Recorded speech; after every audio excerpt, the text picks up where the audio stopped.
তো নমস্কার বন্ধুরা, ওয়েলকাম টু ইউনিক স্পোর্টস। আবারও একটা নতুন ভিডিও নিয়ে চলে এলাম। তো আজকের ভিডিওতে তোমাদেরকে ইস্ট বেঙ্গল এবং মোহনবাগানকে নিয়ে বেশ কিছু গুরুত্বপূর্ণ আপডেট জানাতে চলেছি। তো ভিডিওটা স্কিপ না করে পুরোটা দেখবে।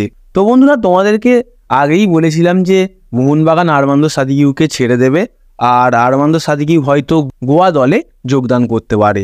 আর আজকে সকালবেলায় মোহনবাগান দল অফিসিয়ালভাবে আরমান্দো সাদিকিউকে বিদায় জানিয়ে দিয়েছে তাদের সোশ্যাল মিডিয়ার পোস্টের মাধ্যমে। তো বন্ধুরা, পরবর্তী সিজনে তাকে তোমরা গোয়া টিমে খেলতে দেখতে পাবে।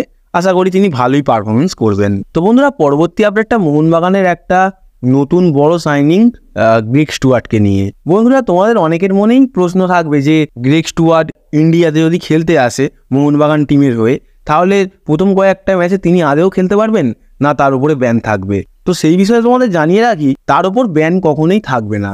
আর তোমাদের কারণটা বলি, তিনি আগেরবারের আইএসএলে মুম্বাইয়ের হয়ে শেষ ম্যাচ খেলতে গিয়ে রেড কার্ড খেয়েছিলেন এবং 3 ম্যাচের সাসপেন্ড হয়েও, আর তাকে 3 ম্যাচের জন্য সাসপেন্ডও করা হয়েছিল।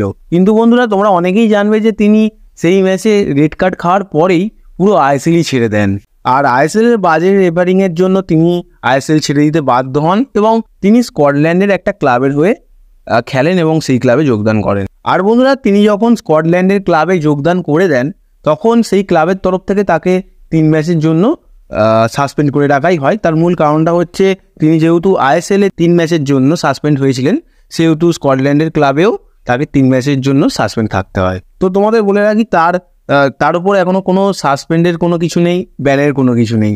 তো তিনি যখনই মোহনবাগানে আসবেন এবং তখন থেকেই মোহনবাগান দলের হয়ে খেলতে পারবেন। তো বন্ধুরা, পরবর্তী আপডেটটা হলো জিকসন সিংকে নিয়ে। তোমাদের জানিয়ে রাখি যে ইস্টবেঙ্গল দল আইএসএল এর হাইয়েস্ট ট্রান্সফার ফি দিয়ে জিকসন সিংকে সাইন করে নিয়েছে, আর তার পিছনে ইস্টবেঙ্গল দল 3.2 কোটি টাকা ট্রান্সফার দিয়েছে।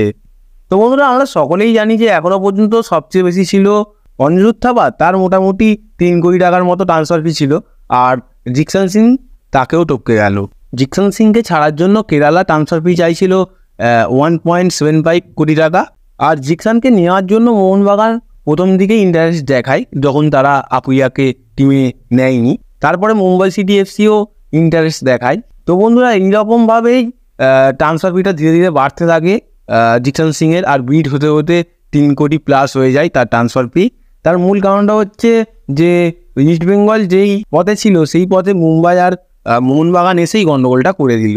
কারণ 1.75 কোটি টাকা থেকে সেখানে 3.2 কোটি টাকা, অনেকটাই বেশি দিতে হচ্ছে ট্রান্সফার ফি ইস্টবেঙ্গলকে। তো ট্রান্সফার ফি বেশি দিতে হোক, বাট প্লেয়ারটা কিন্তু খুবই ভালো পেয়েছে ইস্টবেঙ্গল দল। তো বন্ধুরা, এটা একটা খুবই ভালো সাইনিং ইস্টবেঙ্গল দলের জন্য, এবং পরবর্তী সিজনে এই প্লেয়ারটি কেমন পারফরমেন্স করে সেটাও একটা দেখার বিষয়। আর বন্ধুরা, আজকের ভিডিওটা এতটুকুই। ভালো লাগলে লাইক করো, আর চ্যানেল নতুন হলে চ্যানেলটিকে সাবস্ক্রাইব করে নাও।